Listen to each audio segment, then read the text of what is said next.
बाळा, अरे राजा, अरे काय झालं तुला तोंड बारीक करून बसायला? 2 दिवसापूर्वी सगळेजण म्हणत होते तिळगुळ घ्या, गोड गोड बोला.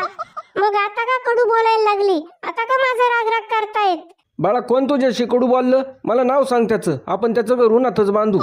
पप्पीचे पप्पा मला म्हटले सारखं सारखं आमच्या घरी कशाला येतोस? दाजी, तिळगुळ खाऊन पण तुमच्या तोंडाचा कडूपणा गेला नाही वाटतं. जरा बघा त्या लेकराचा निरागस तोंडाकडं. जनाची नाही मनाची तरी ठेवा जरा. अय काळ्या, माझ्या घराची धर्मशाळा करून ठेवली तुम्ही लोकांनी. उठसूट कोणी बी येतंय, कधी बी जातंय. कसं आहे ना बाळा, कडू कारलं साखरेत किती बिघडलं तरी ते कडूच लागतं. तसं काही लोकांचं असतं. अय काळ्या, मला कडू कारलं म्हणतोय रे. दाजी, तुमच्या फाटक्या तोंडामुळे तुम्हाला माणसं जवळ करत नाही आणि आम्ही जवळ करतोय तर तुम्हाला आमची किंमत नाही. कसं आहे ना, माणसाच्या बोलण्यामध्येच नाही, पाहण्यामध्ये सुद्धा प्रेम असायला पाहिजे. बया, किती गोड बोलतोय माझा काळू.